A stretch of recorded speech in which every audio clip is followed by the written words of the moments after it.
Hi, thanks very much, and welcome back to our second panel in our Power and Accountability in Tech event. We've got four fantastic panelists, so I will jump right into the introductions.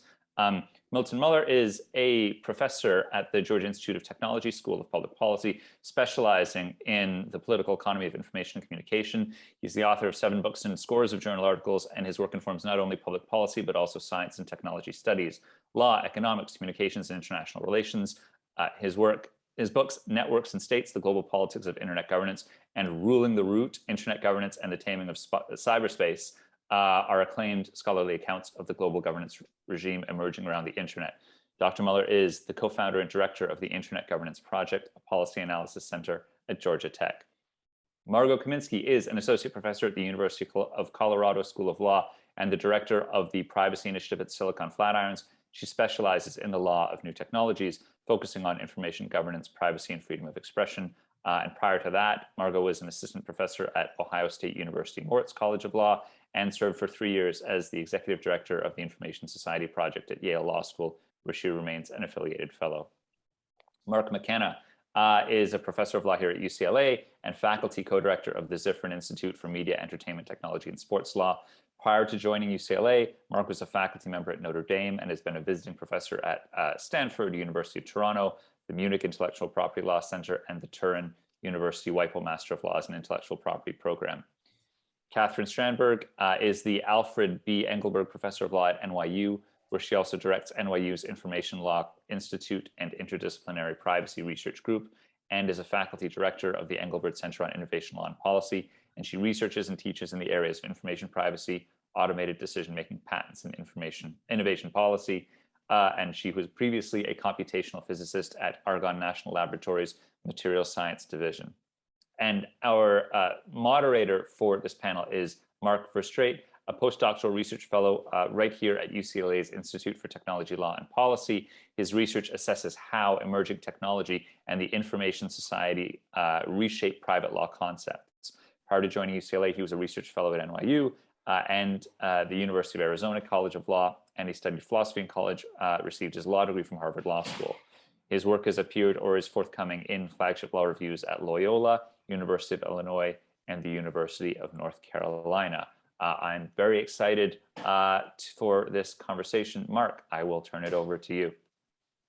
Thank you so much, Michael, and thank you to our panelists. So our panel today is going to sort of tie up a bunch of threads from the earlier panels this week. If you were fortunate enough to join us, we'll be focusing on the role of regulation as an accountability mechanism. So some of the questions the panel will address is when and whether regulation is warranted, what aspects of technology and technology companies make regulation particularly difficult, and how well regulatory tools from other areas of law have worked to govern tech. So we heard a little bit of that earlier with Jim Park's discussion of transporting some concepts from securities law over. So we'll canvass that as well as other things. So the format of the panel will be pretty simple. So each of the panelists will have a few minutes to do introductory remarks, and then we'll move to conversation. And finally, we'll have a little time for audience Q&A. So Milton, why don't you take it away?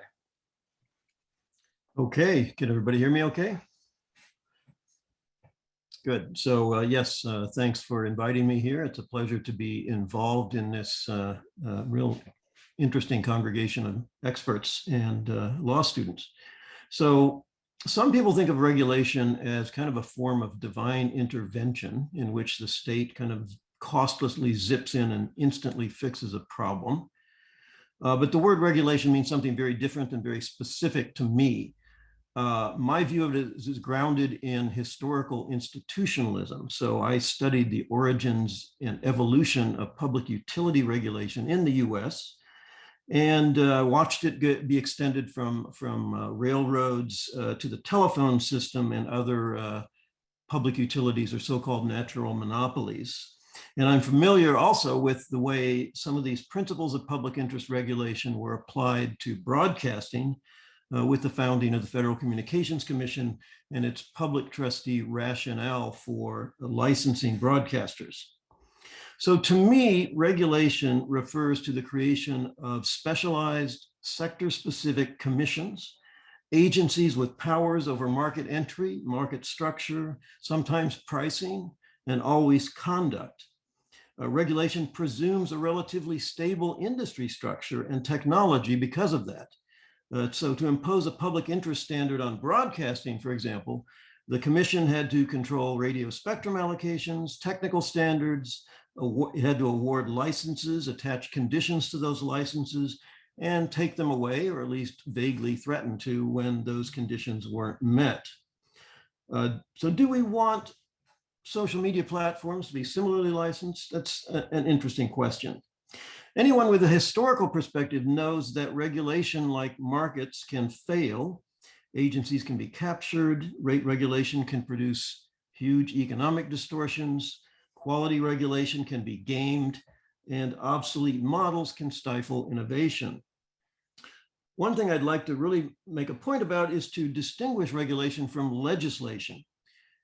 Now, in my view, regulation is very different from laws, which create legal rights and the ability to litigate under these laws in a more general fashion. Legislation, of course, can be overly prescriptive, burdensome, and wrong-headed, as well as good, but it's an attempt to provide general rules rather than a state-directed management of an industry on an ongoing basis. So when we talk about tech accountability, we need to understand first that whether we are calling for regulation or legislation, and whether we understand the long-term institutional requirements of effective regulation. It's not something that just zips in and then you're done. Do we want clearer definitions and better enforcements of data rights in law? I think we do, at least I think we do. Might we want to revise general antitrust laws to adapt to the unique features of platforms? Maybe, maybe not. There's a big debate about that. Do we want a new federal regulatory agency focused on social media, or is it big tech, or is it e-commerce, or whatever we're calling it these days? Again, our inability to clearly define what we think we are regulating and the rapidly changing nature of those markets are clear signals to me that this option may not be the best one. And finally, I'd like to note that market accountability tends to get overlooked in this conversation. That is, we can't just assume that regulation is the answer. Facebook's growth is stalling. Other platforms like TikTok have grown up. Apple's attempt to brand itself as a privacy protector has eaten into Facebook's ad revenues. So I'm not entirely convinced that there's such a breakdown in normal market mechanisms in platform governance that a regulatory solution is required. I'll leave it at that. Look forward to further discussions. Sorry, I was on mute. Margot, take it away. Thank you. So my remarks are going to start in the very abstract and then get deep into a particular area of policy with some comparative law examples. So I apologize if anybody gets whiplash between the abstract and the deep policy moves. I'm going to take on your prompts of when is regulation warranted and what aspects of tech make it amenable to regulation or not amenable to regulation, and start with a little bit of a rant on my take on the notion of technological disruption. So this notion, which is very much present in many of these conversations, and I think is increasingly questioned today as former industry disruptors are now clearly being characterized as market dominators, is that the notion that technology acts and the law reacts to it, or that technology in some way outpaces the law. And I find that to be, after increasing time spent with comparative examples from the US and other legal systems, pretty much entirely wrong. So my understanding of law differs a little bit from Milton's. I think institutionalism and institutional history is an incredibly important part of it, but that's not all of it. Law is really, at least as I understand it, a system of meaning. It's situated in and formed by society, and it's unique in systems of meaning in that it has physical, financial, and large-scale societal consequences. So how does law make meaning? It does so through substance, such as doctrinal categories or statutory law. It does so through process, such as judicial interpretation, due process, rulemaking, rules for involvement of non-legal expertise. And as Milton points out, it does so through institutions. And these institutions are often tethered to a particular interpretive lens, to a mandate, to an industry, to traditions and goals, and often have site-specific practices as to the incorporation of non-legal expertise. So technology in the abstract does nothing to the law, right? If somebody invents a new way of writing with a pencil, or if somebody invents a new type of chair, that doesn't necessarily have any impact whatsoever on our regulatory scheme or our legislative buckets. What matters instead is the social use of technology, how we practice technology and use it to do things to each other, and actually very much how we imagine the practices of near future technologies. So how do these practices, these imaginaries, get interpreted into the law system of meaning or the law's institutions? I and a few others have been calling this legal construction of technology. So some takeaways from my approach before I talk about it in the less abstract. Law isn't passive. It does significant work in how it already exists in providing sites for claims that a particular technology is disruptive or new, whether that's by having existing categorization methods such as buckets or spectrums, making choices between rules or standards, or having in place certain institutional mandates and designs. Technology, too, can also encounter different layers of meaning making at different layers of the law. So sometimes technology encounters the law and it's just going to be law as usual, right? It's going to be this question of which doctrinal bucket does the self-driving car fit into? Other times, it's going to challenge us to bump up a level and engage with normative underpinnings or theories of why we have the law at all. And sometimes it's going to challenge us to discuss the role of particular institutions, the scope of mandates, the creation of specialized subsystems of legal practice and expertise. And all of these interfaces of law's meaning making with technology are not unique to the digital networked technologies at all. I've also recently read a fantastic book by some scholars in STS that really made me rethink our role as a legal community in talking about technology and categorizing some things as technology problems and others not as technology problems, even though they involve usual tech. So I want to be clear that we are talking specifically of digital network technologies and not the myriad technologies that underpin our daily lives that we never have enter into these disruption questions at all, such as chairs, cars, the concrete that makes up our houses. Last three takeaways before I get to the concrete, speaking of concrete. So one, law can be very path dependent, and often that path dependency can be exploited by players, powerful players. It puts blinders on what we're actually capable of institutionally and substantively.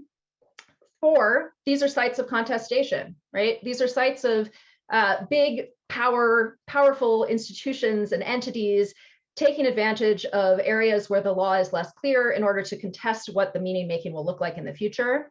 And finally, to the bigger question for this panel, there's already an array of existing regulatory tools that the law uses in a wide variety of contexts for constructing things that are hard. These tools occur in the area of incorporating non-legal expertise into legal meaning-making systems. They deal with difficulties in dealing with large-scale systemic risks as opposed to individualized harms. And they deal with pacing, with what to do when an industry moves faster than a particular regulator or regulatory area can. All right, so a brief example of legal construction in a particular area I have spent time in is to look comparatively at what the US versus the European Union have been doing with respect to artificial intelligence. This is outside of the scope of artificial intelligence in the social media platform context, but can be incorporative of it as well. So in the United States, some of our systems for making meaning around use of AI are as follows. We have CDA 230 and its exemptions from liability. We have several sectoral privacy laws, such as the FCRA or ECOA. We have developing constitutional doctrines around standing, around the First Amendment. We have existing anti-discrimination law, such as Title VII, and of course, the Federal Trade Commission's Section 5 on Fairness and Deceptiveness Authority. However, there are lots of things we don't have. There are lots of gaps that are created by sort of institutional path dependencies particular to this legal system in this country. We don't have federal omnibus data protection law. We don't have the institutions that accompany omnibus data protection law. We don't have a history of practice or culture in data protection law. So in Europe, we've seen both the emergence of a new framework around AI and a long existing, at least 50 years now, existence of a framework that has been in practice, and we can debate how effective it has been, which is data protection law. So data protection law, dating back to the 70s in at some member states of the EU, has long had a provision that addresses the use of automated systems with significant effects. The latest version of it in the European Union's GDPR combines individual rights, such as a right to an explanation of an AI decision, a right to contest an AI decision, and arguably a right to a human in the loop of some decisions, with broad-scale systemic regulatory approaches to accountability, both of a particular AI decision and of the systems that are governing AI decision-making and the use of algorithms. So the systemic regulatory approaches look very similar to systemic regulatory approaches to accountability in certain areas of US law, like environmental law. They involve impact assessments, audits, potentially certification measures, and lots of specifically tailored transparency, not just to the public, but to individuals who are involved in this governance process, including experts. The second way that we have of framing AI coming out of the EU is the draft EU AI Act. There's plenty to like in it and plenty not to like in it, but again, it represents a broad scale imagination about taking on new technologies from the perspective of let's actually figure out how to do something with this, as opposed to let's be in this path dependency of thinking this is impossible to regulate. The EU Draft AI Act builds on the European Union's approach to product safety. It's much less rightsy than the GDPR. It doesn't contain individual rights for the affected data subject at all. Instead, it categorizes AI systems by risk, combining bans on certain high-risk systems or unacceptably risky systems with measures to conduct risk mitigation with respect to high-risk systems and voluntary, more self-regulatory measures with respect to lower-risk AI systems.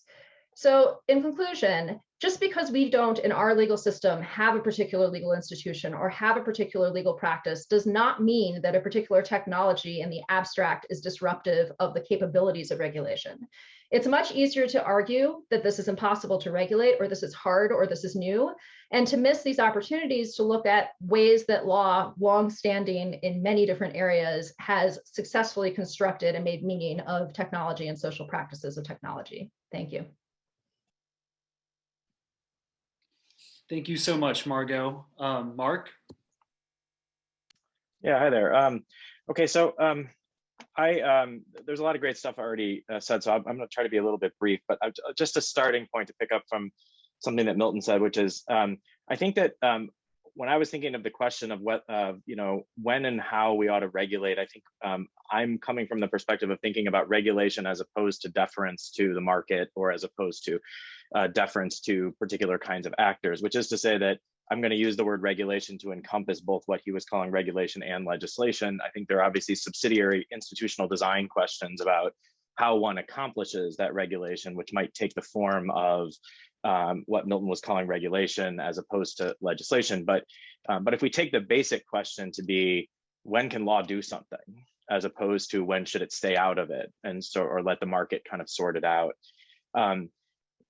One thing I guess I'll, as a starting point just to mention is that when I think in the existing regulatory space, however one conceives of that, we do best when we think of law intervening on particular issues, particular kinds of problems, or in particular sectors, and maybe best when there's some combination of the two of those things going on. And if and so then when you ask the question about like regulating technology, the immediate question is like, what is technology? Like what is the tech space that we're imagining doing the regulation in here?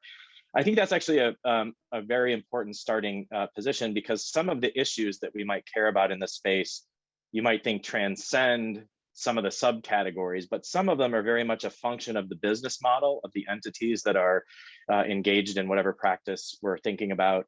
Some of them are a function of the nature of the technology. So you might think facial recognition technology is kind of special in certain kinds of ways. Some of them are very much a function of the power of the companies that are using them. So you might think that certain kinds of technologies might give less reason for concern if they were actually existing in competitive marketplaces, but in the absence of market competition, seems like they might be abused. You might think in particular that there's a major difference between companies that are consumer facing that have an advertising based business model from those that are using technology in other kinds of ways. And so, I think the initial question always in terms of the effectiveness of regulation in the tech space is that we got to be a lot more specific about what kinds of questions we're interested in asking here. Are we focused on privacy questions that might arise in a lot of different kinds of settings, but might be really exacerbated by business model? Are we dealing with instead concerns about content moderation that might be influenced substantially by the market power of the particular kinds of platforms? So I'll start with that point, and I think it's worth observing, especially to Margot's point, that there's sort of an instinct for many to say like, well, it's very hard to regulate in the tech space because you're going to kill innovation or because technology moves too fast. We regulate technology a lot already, and I think it's very important. I mean, I come from an intellectual property background. Intellectual property is law is hard to understand except as a regulation of technology. And I think in the privacy space, we already regulate technology a lot, even though we might not do it as well as we wish, or we might do it better by not being so sectoral about it and thinking about it in issue terms. Tort law regulates technology a lot. So I think it is, we ought to be always taking with a grain of salt a sort of starting point that we can't regulate technology. I think the question is really, why are we concerned about this kind of regulation in this particular kind of space? To take Milton's example, when he was mentioning the regulation of broadcasting, I think that's a much more specific kind of question that does, of course, require us to have some knowledge about the industry structure, but it's regulating a particular kind of activity, not regulating a particular entity for the sake of that entity's existence. I guess the last thing I'll say here is there's been a lot of talk, a lot of movement, a lot of emphasis about sort of the extent to which there can be industry self-regulation in this area. And I guess one thing I want to say is that I think it's very important to recognize that there's a really wide range of private actors in terms of the good faith or bad faith with which they're engaged in that practice, and that one important function of regulation is to prevent a race to the bottom, right? That there are really, there are a substantial number of actors out there, I think, who might want to try to do the good thing, but the right thing, but for whom doing that thing puts them at a serious competitive disadvantage when having to face others who don't have the same level of scruples. And so one challenge of deferring to industry self-regulation is that problem, and that regulation can at least set baselines that make it more difficult for parties to escape competition in that way. I'll stop there. Great, Mark. Thank you so much. Kathy, your turn. Okay, thanks very much. And these have all been really great and thought-provoking remarks. I think what I want to do is get a little bit more, slightly more nitty-gritty, and talk about something that I've been thinking about quite a lot lately, which I'm calling regulatory design, but I think I'm using regulatory in the broader sense that Mark is talking about as well. And I'm coming at this from a position of being extremely frustrated with the way that our attempts to try to do something about privacy, but by privacy, I'm taking a kind of Helen Nissenbaum contextual integrity type definition, which just means appropriate flows and by extension a little bit uses of personal information. We have been kind of stuck in a rut of what you could call fair information practice principle way, and especially in the US, notice and consent ways of thinking about this regulation for a long time. And so I think it's very exciting that now we're starting to move a bit beyond that. So I want to talk a little bit about a couple of different projects that I'm working on that are kind of trying to think about that. Let me, before that though, I just want to make one comment about self-regulation since Mark brought it up, this is a bit of a like pet peeve of mine in a way, not what Mark said, but self-regulation will work only if the incentives of the industry are aligned with social incentives. If the incentives of the industry are out of alignment with social incentives, for example, if the business model is all about collecting and using personal information, and that's not what we want the industry to do, then self-regulation is very unlikely to work. So I just want to make that point because self-regulation has been a complete failure in privacy, in my opinion. but what might actually work? So that's what I want to talk more about. So I did a little project with Jim Dempsey, Chris Hofnagel, and Ira Rubenstein, in which we actually didn't come up with anything creative at all. We just asked a bunch of people who do regulatory work in other areas to come and talk to us a bit about what works in their areas. And that we learned a lot from that, and we published a little white paper on it. And I just wanted to mention a couple of the things that came up out of that, that I think are very much worth thinking about in terms of regulatory models in this area. One of the most interesting ones, although it has pros and cons that we can talk about, is something that really has been pushed by Roy Van Loo, who's got great work in this area. The idea of using supervision or monitoring as a regulatory paradigm, as opposed to what we have mostly done in this area in the past, which is to focus on a kind of investigation model. So how does this work? What's the difference? Why might it be useful for this area?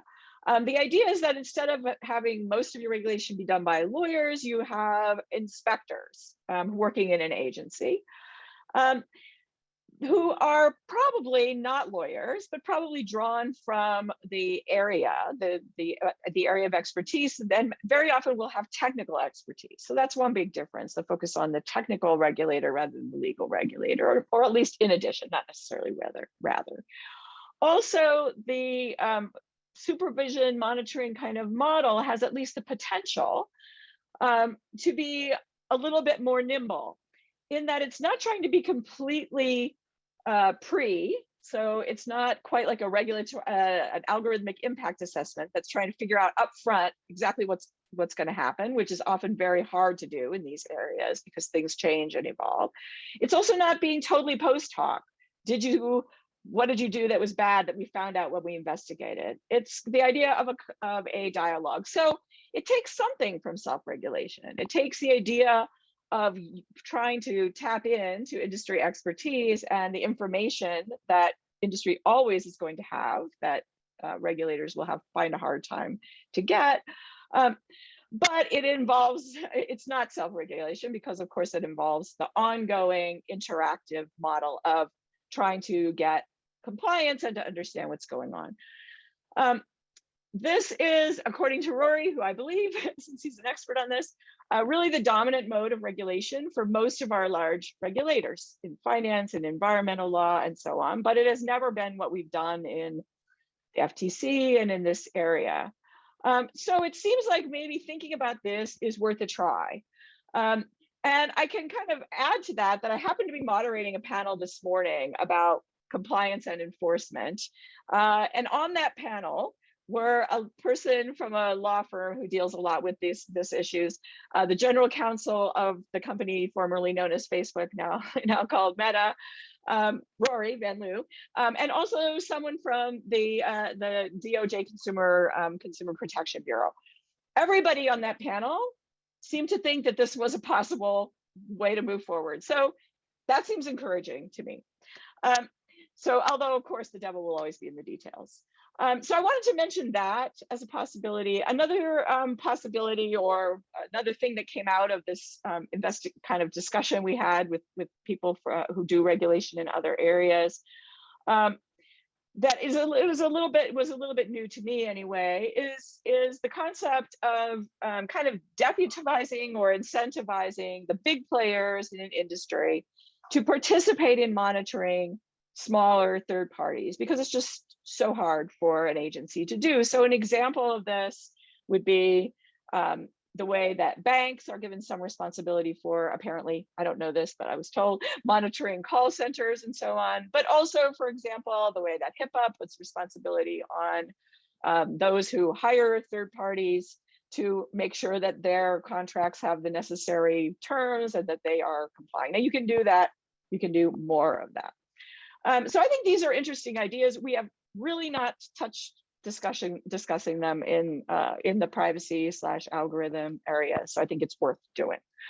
Second point I want to make, kind of switching gears a little bit from that, is related to some other work that I've been doing with Helen Nissenbaum and a few other people, including Mark Verstraete, trying to think about how do we manage to do regulation that somehow can implement this idea of contextual integrity, which is that the appropriateness of flows and uses of information really depends on the context.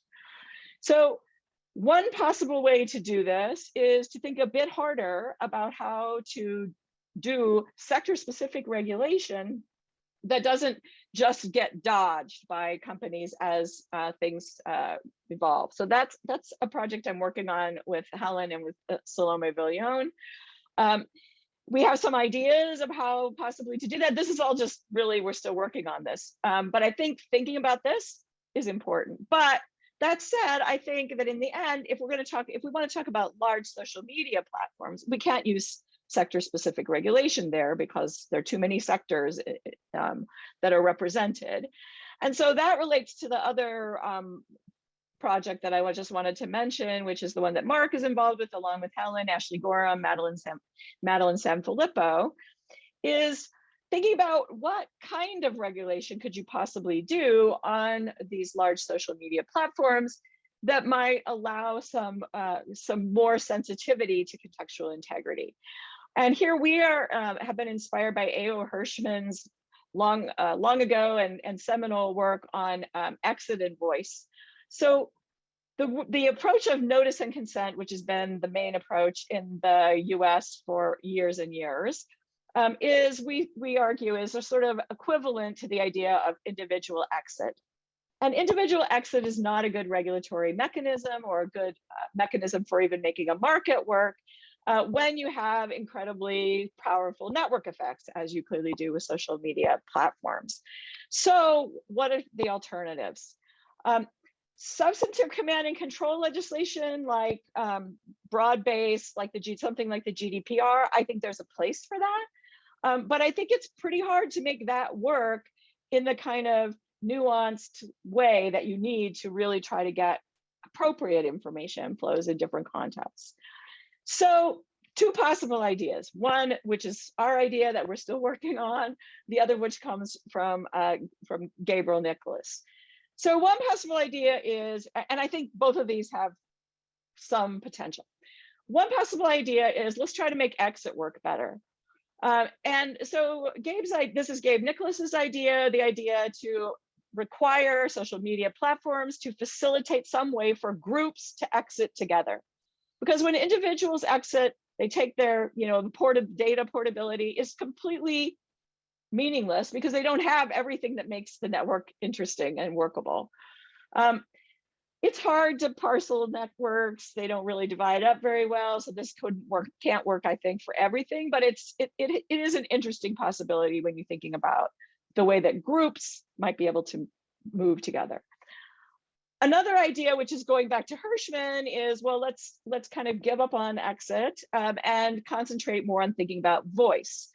And here, our argument, which we are still working out after a couple of years of working on it, we're still working on it, is the idea that individual voice to the platform, which is kind of how a lot of platforms have tried to do this, like you can complain or you can go to the board.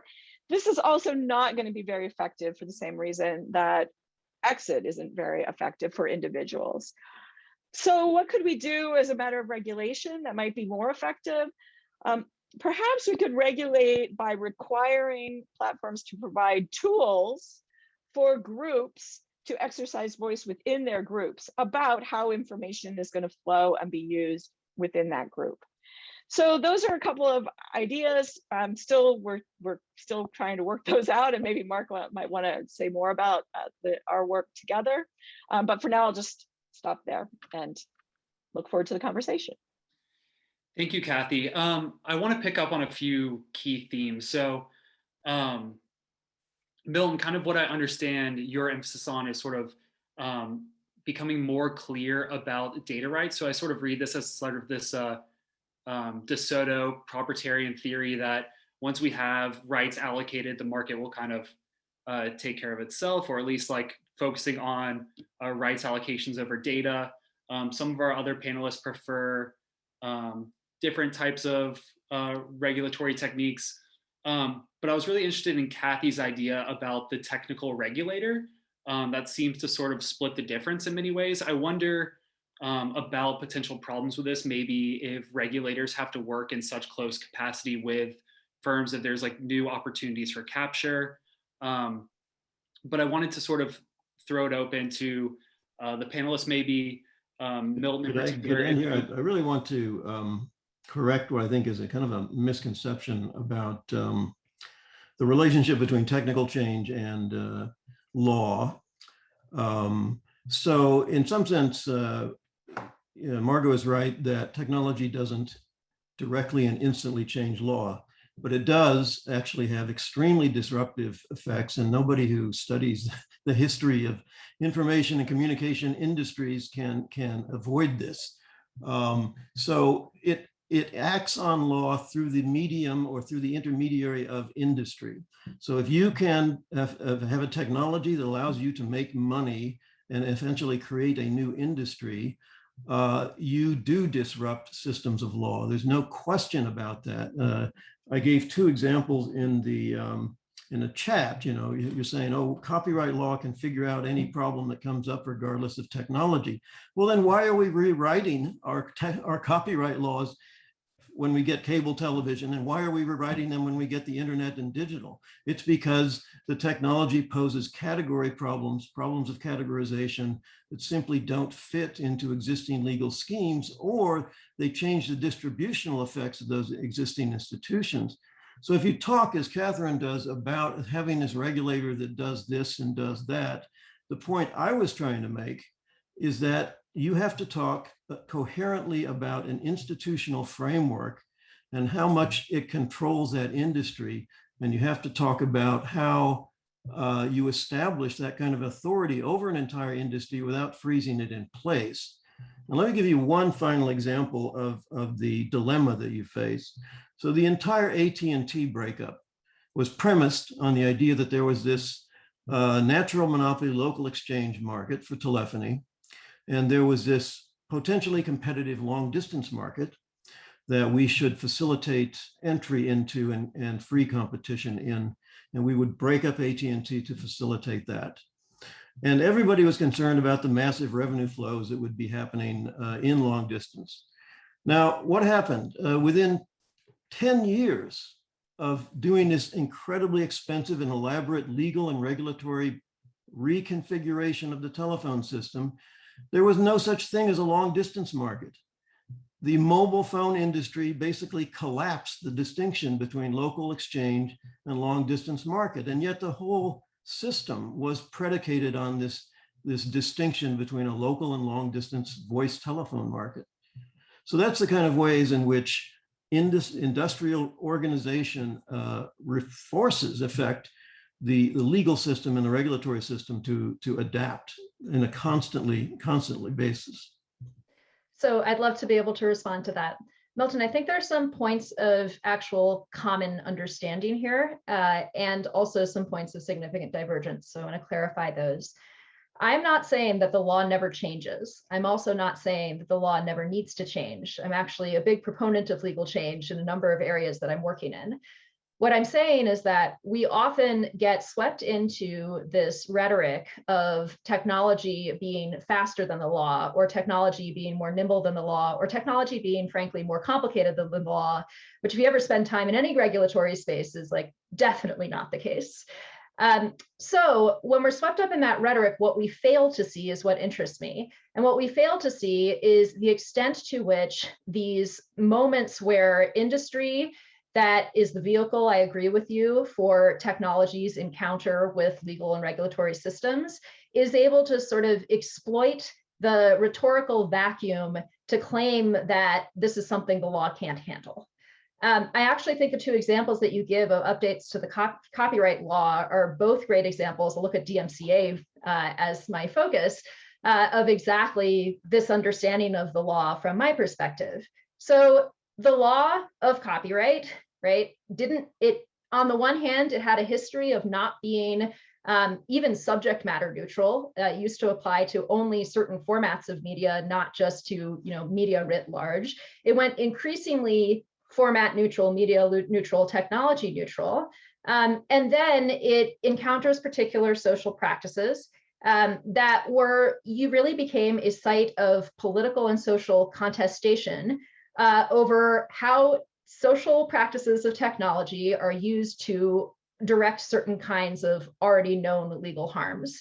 And that process of contestation around those social practices gave rise in our particular legal system to the DMCA, with a lot of provisions that actually were whitewashed through other institutions and other social practices and came back down into the United States, despite sort of failing as a matter of international law. And so my interest in this is basically in trying to get rid of the tech comes and acts upon the law and the law is passive conversation, right? It acts this way upon the law, or it creates spaces for industry to impact the law, because we buy into this narrative that the technology is the thing that's driving these conversations. And I'm not saying that the law is passive. The law is not passive. I will grant you that. And neither is regulation. It's all political. And you need to take that interaction between politics and economics into account. You can't just say it's all about words and meaning, and we lawyers can impose socially beneficial meanings upon the world of economics and business simply by writing the right words. You have to take account of the market dynamics and the political dynamics that create, change in law and in industry. Yeah, and just as a response to that, I'm in no way saying that we lawyers can create meaning by writing words. I think that we as lawyers are a social system of meaning, which includes our institutions and institutional practices against the general background of culture, which we reflect. I wanted to say something, again, really non-abstract and non-theoretical in response to Kathy's projects, which I think sound amazing. And this goes, Mark, a little bit to your question. So, what do we do about, does monitoring sound like a good idea? In short, yes. I'd actually say that when you look at the GDPR's guidance around, or really the European Data Protection Board's guidance around impact assessments under the GDPR, it's actually not envisioned as an ex-ante tool. It's envisioned as involving ongoing monitoring. So totally simpatico with that particular mode of regulation, just not how we're conceiving it in the United States. The second thing I'll say, I just taught the Facebook 2019 settlement to my info privacy class, and that is fascinating in terms of looking at the FTC and seeing what is it doing with the regulatory tools that it has. So one of the things that settlement agreement does is precisely your second set of tools, deputizing big players to monitor smaller third parties. It takes the Facebook's business relationship with third-party app developers, requires third-party app developers to self-certify to a particular set of policies around how they're going to handle personal data, and then requires Facebook to monitor and enforce it. So when I was teaching this yesterday, I taught it sort of more through the lens of, if Facebook is its own country, the FTC is basically figuring out a way to write the laws and create the infrastructures for that country. But I think that it's interesting to see that in the absence of federal data privacy law, the ways in which the FTC is sort of being entrepreneurial around the tools that it can create through the processes it already has. Yeah, can I comment a bit on everything that's come before? So just on that final last point, yes, that's absolutely right. And a lot of interesting things have kind of come in through these consent decrees that the FTC has put in place. I think one of the issues with that has been, follow up and getting teeth in it and so on. And part of that is an FTC thing, and part of it's a DOJ. There's a different relationship there, and there's some complications about who can do what. But definitely there is some movement in that direction, and I'm a bit hopeful about it, partly because it seems to be something that, at least Facebook in this consent decree, took on, right? And it is now developing a whole internal compliance system for doing this. So is there a concern about capture? Of course, there's a concern about capture, but we're kind of, I think, in a situation of what's the alternative, right? We have to know more. We know so little about as recent disclosures have demonstrated, and we know this, right? We know so little about what's really going on that we need some way to know more. And so perhaps it's worth the risk of some amount of risk of that to try to do something that involves that can involve knowing more. I also wanted to come back and just kind of respond a little bit to this question about the law. And I completely agree that changes in technology have a big impact on how the law functions. I used to teach a course called cyber law, very old fashioned now, but basically the theme of that course was, here's the law you learned in 1L your first year. Here's what happens now that we have the internet, when some things, that's categories that seem to make sense no longer make sense. Some little obscure corners where only experts ever were, now everybody's there. What does this mean? So I completely agree with that. But I also do think that there are better and worse ways, and this is the thing that Helen and Salome and I are trying to think about, at least at a high level to begin with. There are better and worse ways to try to design your law and write those words that actually do end up mattering, to avoid the situation where your law becomes completely out of date and it either just doesn't work well at all, or companies that you would like to have covered are no longer covered. So just as a small example of that, the HIPAA regulation and certain regulations that are very focused on what the entities are that they regulate have been very unsuccessful, because now you have new entities, and especially these big information platforms, they can easily go into many different areas. They're not a health company or laws like FICRA, as an example, that are based on activities and regulating certain activities, I think are more successful. Nothing's perfect, but I think they're more successful in kind of moving, and accommodating change. So I think it's definitely worth thinking about that. Like, how can we avoid mistakes?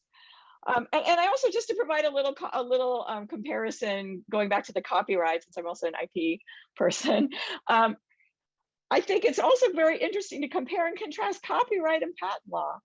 So copyright law has done all kinds of things where it accommodates this, and it's got a special provision for that. And this is why, as a patent law person, I hate teaching copyright law. It's too complicated and too technical. Patent law has very little of that. There's some, I'm not saying there's none, but very little of that. Why? My opinion is, for what it's worth, is that it's all about the politics. Copyright is mostly big content owners versus little users. Patent law, well, one day you're a patentee and the next day you're the potential infringer. And so there's less of this power imbalance. So I don't know what that means for what we're trying to talk about today, but I think it does mean that you have to consider the specifics of a particular case to think about what you should do and what the likely outcome of particular approaches to regulation will be. I see Mark and Milton shaking their heads, so I'm gonna go to Mark first. Yeah.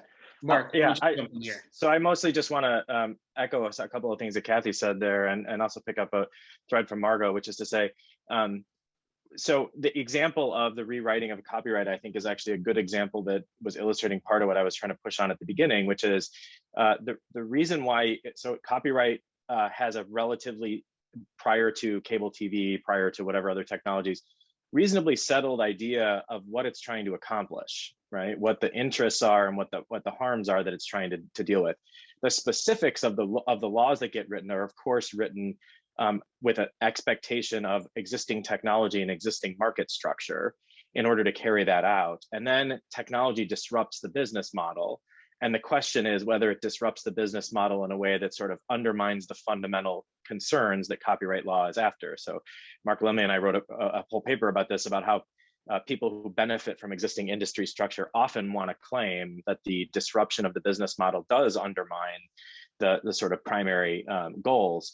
But I think one of the challenges of thinking about regulating in tech is to ask, what are the fundamental issues that we're really focused on, right? And I think this actually goes concretely to the question of whether something like a monitor would be successful, right? So one of my former colleagues, Veronica Root Martinez, has done a lot of work on monitors in general, not specifically in this space. And they're most likely to be successful when there's a very clear idea of what the goal that they're trying to accomplish is, but what is needed is technical expertise or industry expertise to figure out how that works on the ground in this particular area, right? So I take it that it's still in a very many spaces when we're talking about tech regulation, that there's deep contestation about what the goals are, right? About what the harms are, what the interests are that we're after.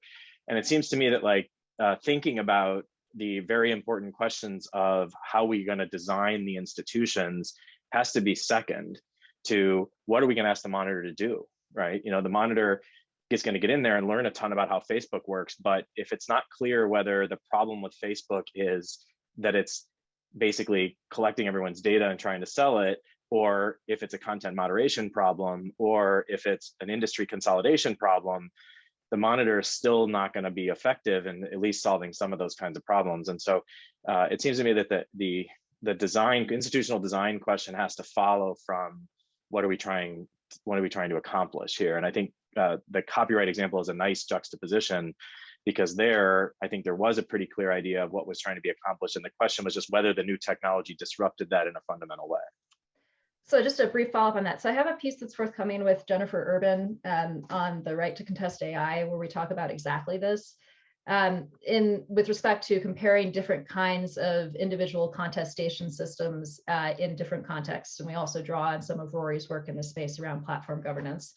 And one of the things that we find to be really tricky in designing a rule for an individual to contest a particular significant decision is how precise the subject matter of the contestation is. So when you're talking, one model of this is from the Fair Credit Billing Act, which I think we're all familiar with in practice, if not actually like in description or in teaching. The Fair Credit Billing Act allows you to contest fraudulent credit card charges that your credit card company is processing. It's pretty easy to figure out when a credit card charge is fraudulent. It's a pretty straightforward, like binary question of like, did I charge this or did I not? And by contrast, when we're talking about contestation I'm going to speak a little more broadly than our project, contestation of various issues on social media platforms, we're usually dealing with terms that are not only nebulous, not only more standard-like, not only less binary in terms of like, yes or no, this is true or not, but also are actually like sites of serious debates themselves. So when you talk about, having an individual right to contest discriminatory AI decisions, what discrimination means is a really hotly contested concept. So I completely agree with you, Mark. I think this is one of the trickiest parts of trying to transfer regulatory tools from other institutions with other types of goals into the space of data privacy in particular. Because discrimination is only one example of the various, types of standards we are dealing with trying to enforce. Bias, fairness, right? And the number of people of our computer science colleagues who are taking on a lot of that important work, but who I think sometimes feel like they can be solved technologically, right? That if you just build the algorithm the right way, you can, but turns out that they're figuring out what it means to say that the algorithm is fair or that it is unbiased is not really a technical problem. So.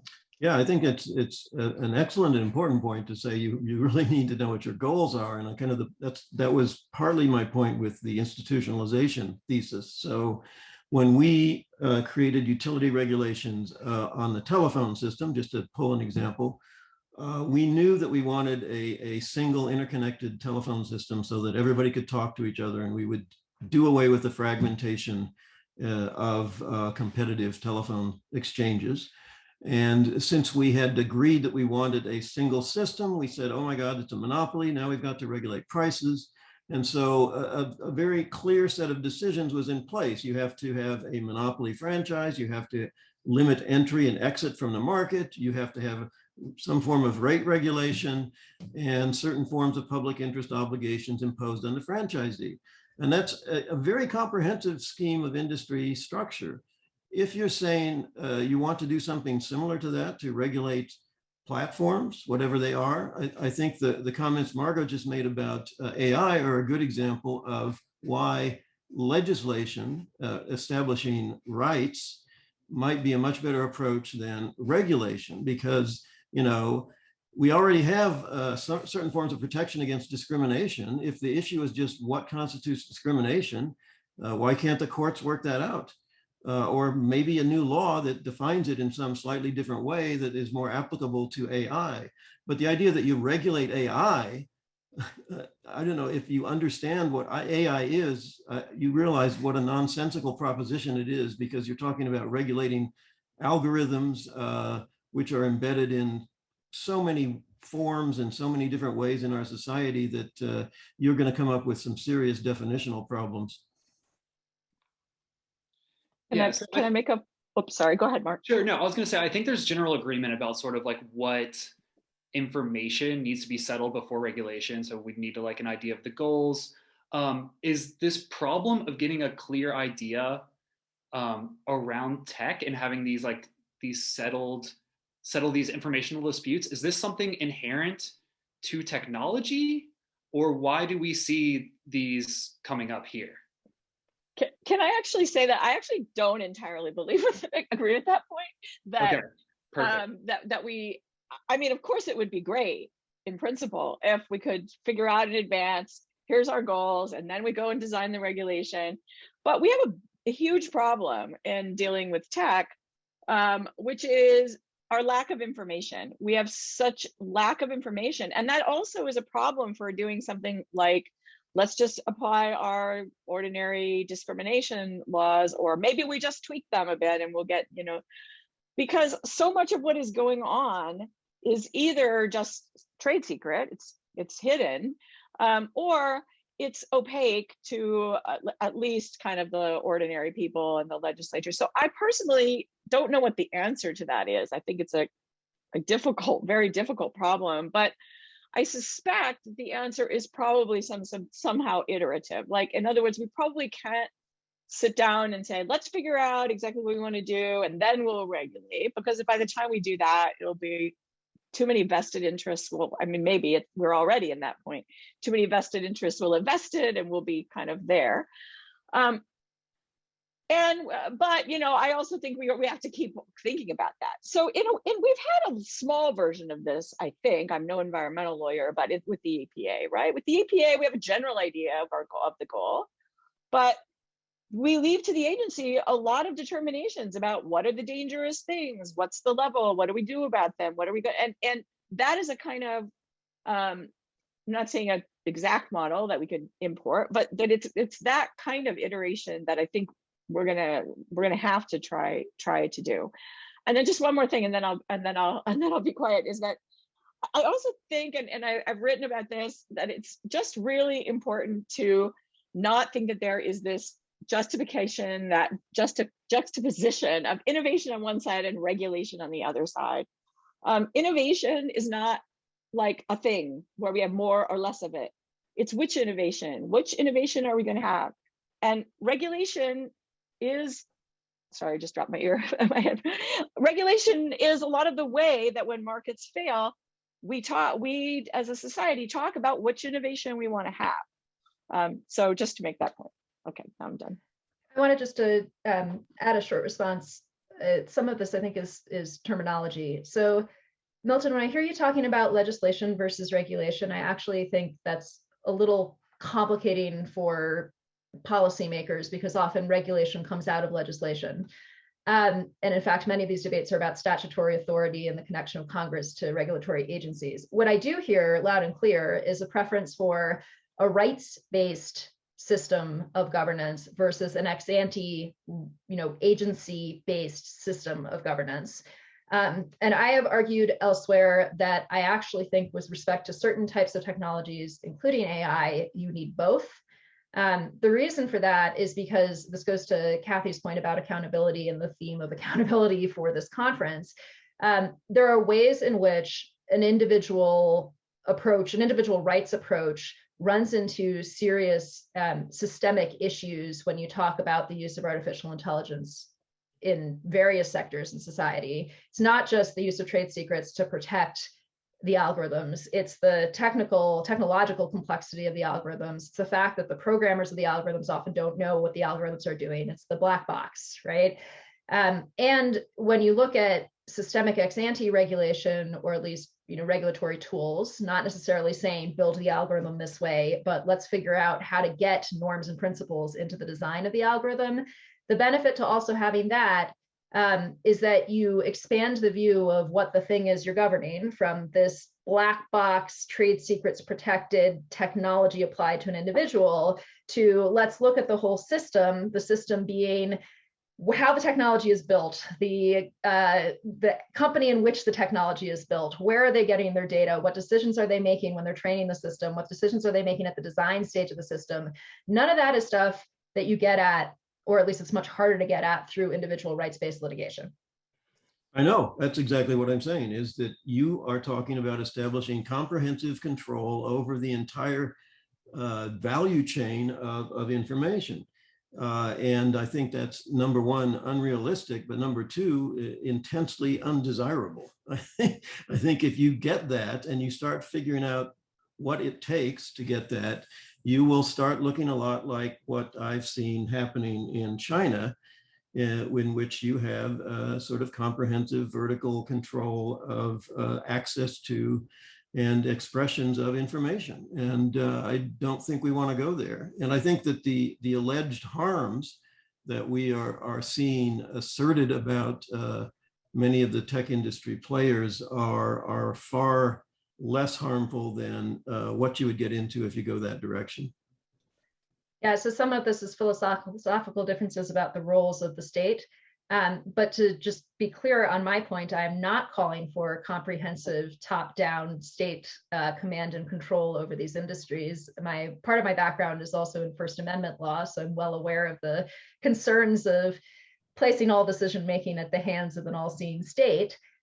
What I am saying is that, as many others are saying, that there is a certain amount of this that is just basic industry risk management, and it's systemic industry risk management, where they need to be internalizing roles, they need to be internalizing social norms and trying to avoid society-wide harms at the stage of building systems, as opposed to just at the stage of individual execution of the systems. Yeah, I'm totally extremely skeptical, if not opposed to these efforts to say that we can control how things are built and that will ensure social good down the road. I think that is just something that nobody who studies the history and evolution of socio-technical systems would ever believe that. I mean, if there was somebody deciding what the internet should be, in some sort of broad collective sense before or as it was being designed, we would never have had an internet as we know it. It would have been controlled in ways that maintain the established market power of telephone companies, and it would have never undermined national censorship the way it did. Lots of good things happen when technology evolves on a discrete and open basis that would not happen if you have these ex-ante controls. And if we had asked Facebook to engage in the principles of privacy by design before it built its data mining systems and applications, then maybe we wouldn't have had billions of people's face prints harvested and the $5 billion consent decree with the FTC. All right, at a macro social level, privacy really by design is a myth. It doesn't happen. Privacy is either protected or not protected by various means, technological, legal, social, but I've never seen a broad systemic goal like privacy achieved through design alone. It just doesn't happen. All right, let's get Mark in here, and then I'm thinking we can sort of focus on one specific issue, maybe talk about data privacy and, sort of what regulatory tools we have available, compare sort of European and American approaches, and sort of offer sort of guideposts and frameworks for how we could adapt privacy law if we decide that we need to.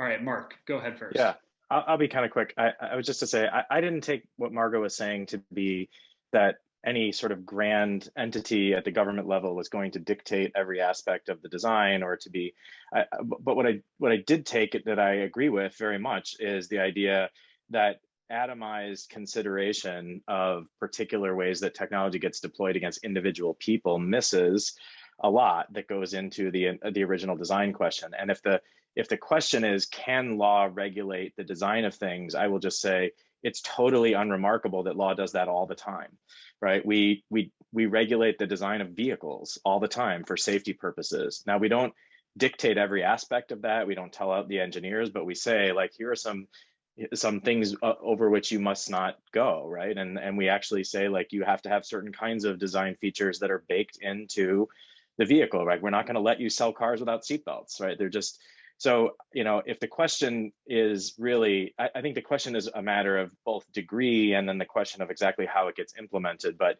the idea that we should take seriously that the design of technologies is a right place for intervention of regulation, I take to be both totally correct and also unremarkable as a matter of law. I should back off a bit. It's true.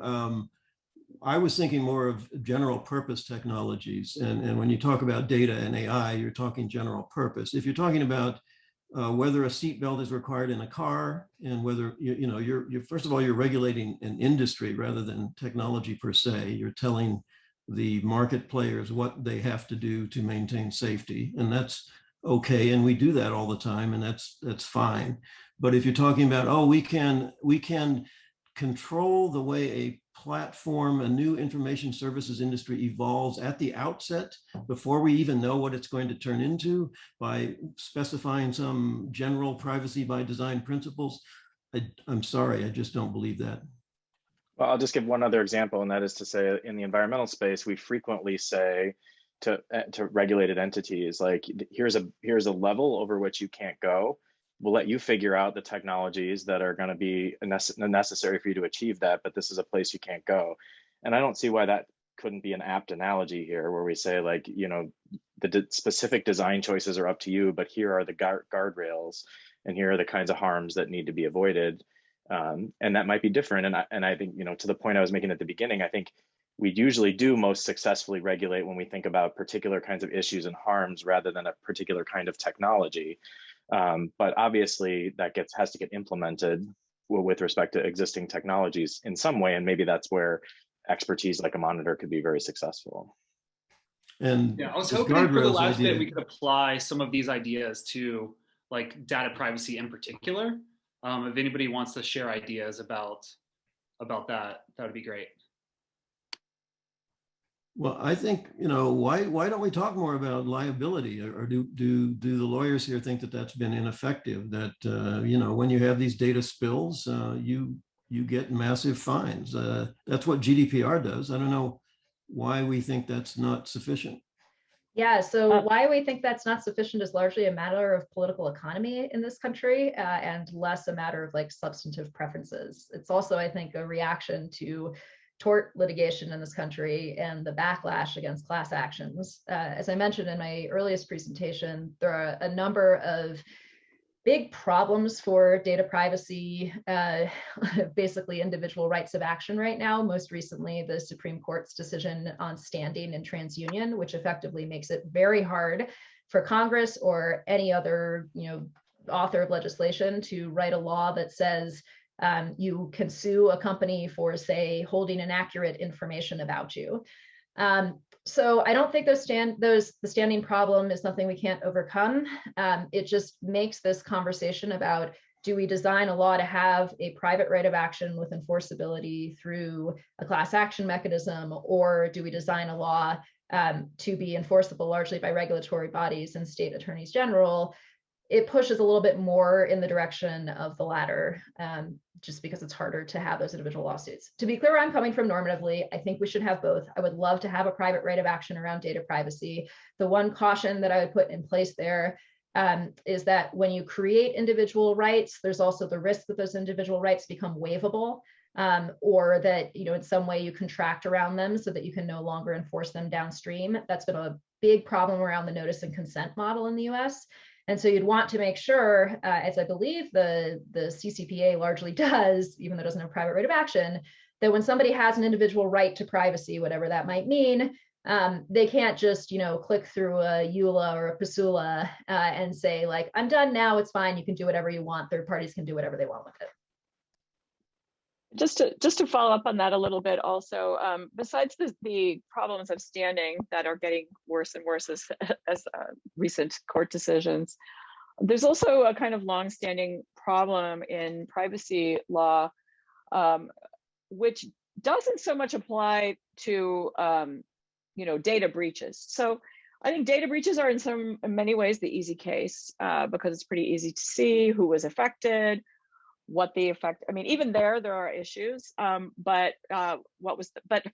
proving a harm on an individual level has been extremely hard in courts, and I think there's two reasons for that. One is fixable, which is that courts have just been, in the past, very unimaginative about thinking about what is a appropriate harm, and part of that is to do with the standing, related to the standing doctrine. But part of it is that, and this is really a question of what you think privacy is about. But if you think privacy is a systemic issue, or if you think, as I personally do, that privacy is mostly about protecting disadvantaged members of disadvantaged groups, then this one-by-one thing doesn't necessarily work, just doesn't necessarily get at the systemic issue. And besides data breach, there are just kind of all kinds of other things about what's going on with data that are very hard to deal with on a kind of after the fact individual basis. And I think we've kind of proved that by our pretty much total failure of our privacy laws. I don't know whether the GDPR will do any better, honestly. I worry that and Margot is much more the expert on the GDPR here, but I worry that the GDPR is sort of too much one size fits all. So I think that, it is clearly a balancing act. Yeah, Just so we have one a thought question in the chat. Jane Bambar writes, isn't the standing debate really related to disagreement about whether there is harm to consumers as compared to services that have a different business model that has a different price to consumers? What do we think about this? Just really briefly, I want to make sure Mark gets a chance to respond to. Really briefly, I actually think the standing debate is a power grab by the judiciary to prevent Congress from legislating in the area, and that Justice Kavanaugh's opinion, in which he talks about the separation of powers justification for not finding standing in this case, is pretty much utter BS. Justice Thomas's dissent in that opinion says, look, what you're doing is you're not deferring to the executive and creating a judiciary that's being really careful about where it intervenes for consumer rights. You are defanging Congress in a way we never have historically, and instead basically allowing the judiciary to now be the gatekeepers for what should be Congress's job. Great, Mark, why don't you jump in here? So what I was going to say before, I mean, I think the standing question is like, there are a lot of different kinds of lawsuits that we're talking about here, some of which are about,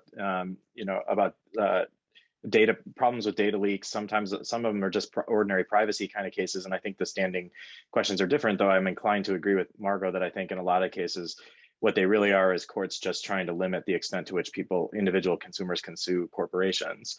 But again, even if you thought, and like Margot, I agree that I think the best situation would be for there to be a private right of action. But I think the other thing that gets lost there is that there are some kind of harms where it's just really hard to put the genie back in the bottle, right? Even if there's a private right of action, and even if there's obvious harm that you can identify, the tools that courts have at their disposal in giving people monetary remedies or even an injunction is probably just not going to adequately fix the problem. And so it's much better if you have a system that avoids a lot of those problems in the first place, rather than trying to compensate them afterward, unless you have super strong belief in the incentive structure of torts, where you think if you give large enough awards that companies will internalize that and then they will try to themselves avoid it in the first place. But I mean, gosh, you'd have to have a lot of faith that the awards would be really big in this space. And I just don't have that faith.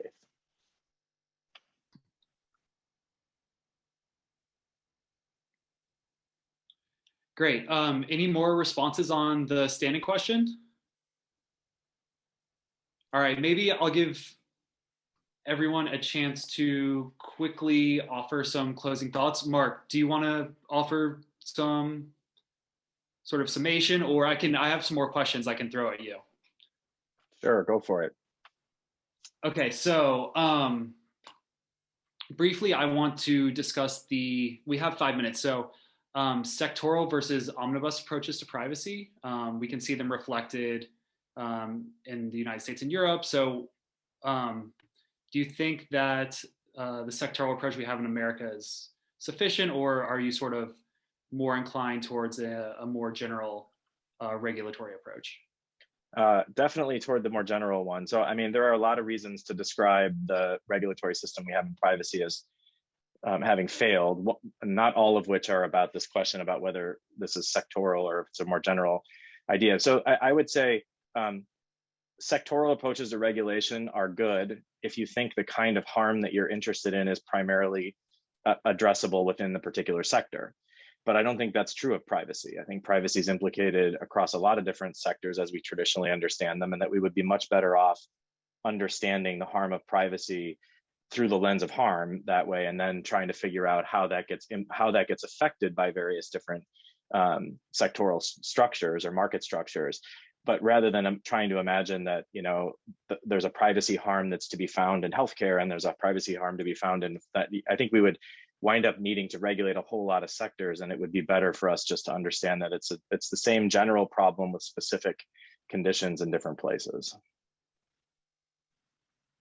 Yeah, Kathy, I saw you on mute. Do you want to jump in here?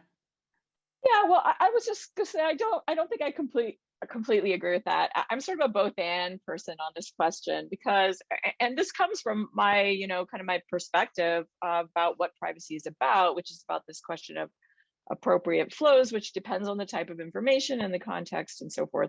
I worry that simply relying on general omnibus legislation will mean either you end up with something watered down that you can deal with across lots of different arenas, or you end up with something that's really too much and too unwieldy. So what I would probably, if I were up to me, what I think I would like to see is some kind of minimal standards that would be in an omnibus legislation, but then leaving quite a bit up to a more sectoral approach. But that said, if we're going to do that, we need to be more careful about how we do sectoral approaches. So I don't know how practical that is. Yeah, Margot, why don't you jump in here? I see Milton. Oh, Milton left. Okay. So I was going to end on a cautiously optimistic note, which is to say we have not talked about the fact that 3 states now have actually passed omnibus data privacy law. California, my own home state of Colorado, and Virginia. And my cautious optimism is that I am no Pollyanna in thinking that tech industry has largely suddenly decided that self-regulation is not enough and they really have to push forward to internalize social norms. What I think is happening is that a combination of regulatory pressures from the EU plus regulatory efforts actually in the United States by the FTC is suddenly making it in these industries' best interests to try to level the playing field and cause other actors, smaller actors in the tech space, to start internalizing this cost the same way that they have had to as subjects of regulation. So that's my cautious optimism. I think that there is actually like a real path for data privacy, including on a federal level in the United States. The agreements and disagreements around what it should look like, I think, are getting marginally closer. And just the last point I'll make on this difference between omnibus versus sectoral regulation is that, again, we have regulatory tools, right? Like we can have an omnibus system where we have a regulator that issues site-specific guidance. We can have an omnibus system where we create, site-specific safe harbors that industry can participate in forming. We could have an omnibus system where we have workshops that help to produce like contextual norms for particular contexts and sectors. All of these tools exist. None of this is new under the sun. Thank you for hosting this conversation. Great. Thank you to each of our panelists. I think from here we go into a short break and then move to our first paper session. Yeah, thanks to all of you. That was fantastic. I was hoping for a spirited back and forth on the purpose of state intervention, the role of state intervention. That absolutely delivered. That was a great kind of capstone to a lot of the discussions that we heard previously. So thank you very much for panelists to that. We are going to cut the recording now.